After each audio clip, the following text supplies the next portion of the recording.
Come on in, Dr. Jean. The door is always open at JD's House of Style. You notice how they come in here and just enjoy everybody enjoying each other. That's the way we do. One of those places where everybody knows your name. Yeah, this is my good customer, Fred Whitaker. Since I was a child. Yeah, since he was a little old boy. Where you walk in and right away it just feels like home. Miss Bernice, how you doing? It's good to see you. We just like family. Everybody just like family when they come here. I want to make everybody happy. And that's right, Pop? Yes, sir. Yeah, you know how it is. Yeah. JD started cutting hair when he was 14 years old. And I never thought I'd be cutting hair at 75. I really didn't. When you do a good job, you don't have to worry about it. They'll be back. It's the lessons learned in these chairs that have kept him coming back for 6 decades. They'll sit here and tell you their problem, man, and then sometimes you can help them. Sometimes you can't, you know. Sometimes it's just neighbors catching up. How you daddy, Fred? Doing good. Doing good. Doing good? Sometimes it's good. You better come out there and work out with us. Join the gym. Others. But he died when? Monday night. Monday night? Sorry to hear that. And still, 1 year later, I had never saw nothing like Harvey.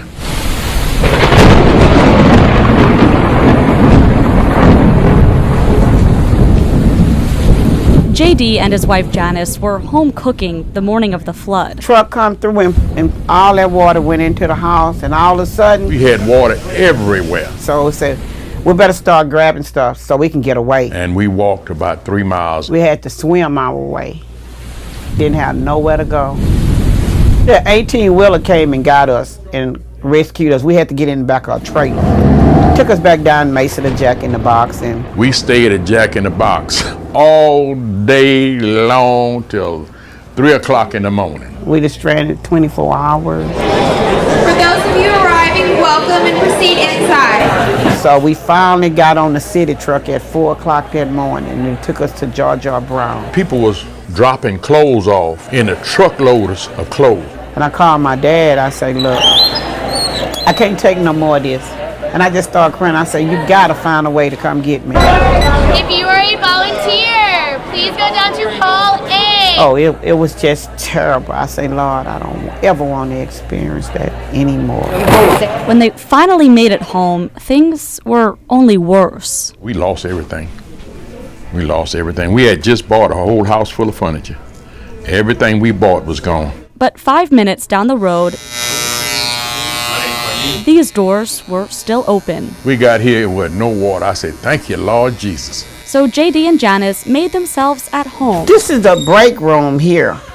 Coffee break room. for the next 7 months. This is the women's restroom and the men's restroom. This is the living assistant back here with the kitchen, They lived here the bedroom. while their home was being rebuilt. Not once in those 7 months did JD go back to his home, I didn't want to look at it. but when he finally did, Woo! That house was so beautiful. they moved out of here and back in here in March. We went shopping, boy, and we bought furniture all day. We shopped all day that Monday.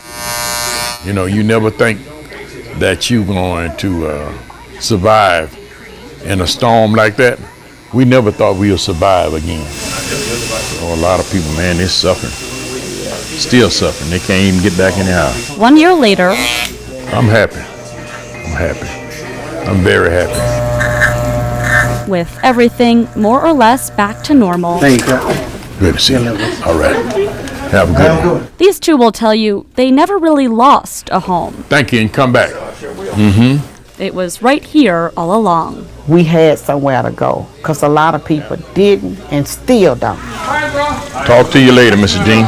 Y'all be good now. In Houston, Steph Manacero, Spectrum News.